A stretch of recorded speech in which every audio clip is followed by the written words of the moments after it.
The President of the United States, Joe Biden's West Asia tour is almost over. On his final day in Saudi Arabia, Biden attended a summit with Arab leaders in Jeddah.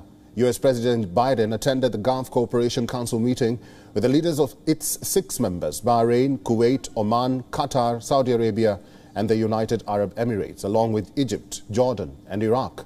Also known as GCC+3, the regional summit is held annually and is conducted to maintain coordination and interconnection between member states in all fields.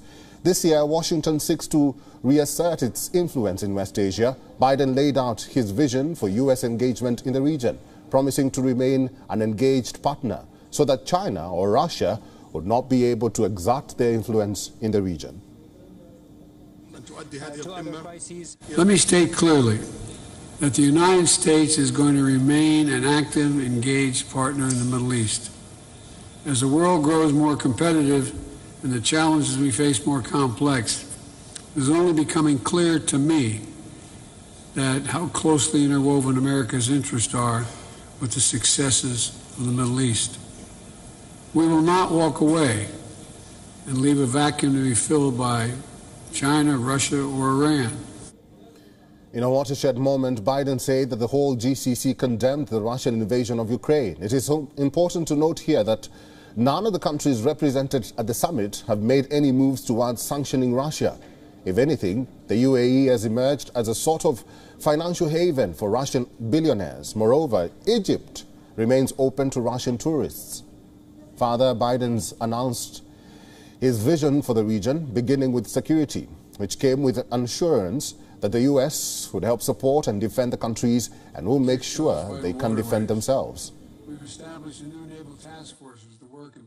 We're going to continue our counterterrorism efforts, working with a broad coalition of countries, including everyone around this table. And we will turn our attention and our resources to supporting our partners, strengthening our alliances, and building coalitions to solve the problems facing this region of the world and the world today. Earlier, the President of the United States also met with Iraqi caretaker Prime Minister Mustafa al-Kadhimi. The aim of the meeting was to knit the region together against Iran. Now, according to a joint statement, both the parties agreed on strengthening security and military institutions in Iraq. U.S. President Joe Biden also invited his Emirati counterpart, Sheikh Mohammed bin Zayed Al Nahyan, to visit the United States. The move comes as a friendly gesture after months of strained ties over the Ukraine war and other issues. We're now being joined by Maida Sharifi from London. She is a journalist, analyst and writer who specializes in foreign affairs and West Asia. Sharifi, welcome to WION. Thank you. In your view, was President Biden's West Asia tour a success, or there needs to be more than just promises and assurances? So at the moment, there's more promises than assurances, and we'll start with Saudi Arabia visit.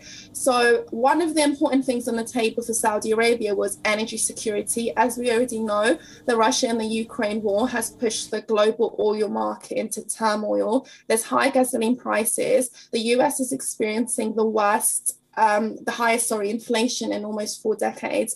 And that's not very good for Biden's polling. So he's gone to Saudi Arabia with an intention, one of the many intentions, to ask Saudi Arabia and the other major Gulf oil producers to pump more oil.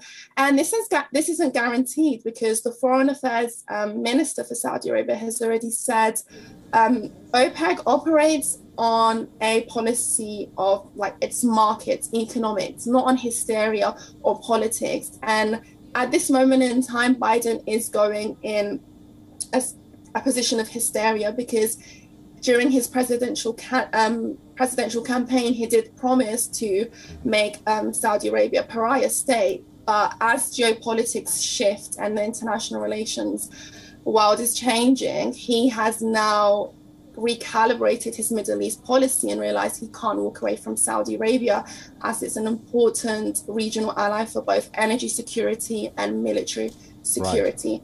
Right. So that's one thing that has been just a promise. Maida, what will it take to bolster relations between West Asia and the United States, apart from leaders visiting each other's countries? I think it would take considering each other's interests. The US has interests that are not always aligned with the Gulf and vice versa. I think at the moment, the Gulf states are in a position and a time in history where they're not relying wholly on the US. They've diversified their own interests with China and Russia in terms of military and defense cooperation. Historically, China is the largest importer of Saudi Arabian oil, and Saudi buys arms from China.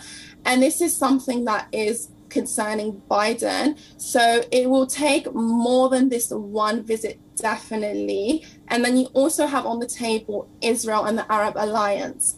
Biden is pushing for Israeli and Saudi normalization, which again is more promise than guarantee at the moment. But of course, that would be a big foreign policy win for Biden, as Trump already had his with the Abraham Accords 2 years ago. Finally, Sharifi, what impact will this trip have going forward? Going forward, I think there's many impacts. I mean, it's warming ties back again with its Middle Eastern partners. It will have security implications in a good way, perhaps for Saudi Arabia. As we know, earlier in the year, they were suffering from erratic missile attacks and drone attacks from the Houthis, which again is affecting, or apparently affecting, the oil supply. So there is that implication. But there's also some negativity. So Biden will face a lot of criticism at home for this visit, and that's something to also consider. Maida Sharifi, thank you very much for making time and for talking to WION today. No problem. Thank you for having me. WION is now available in your country. Download the app now and get all the news on the move.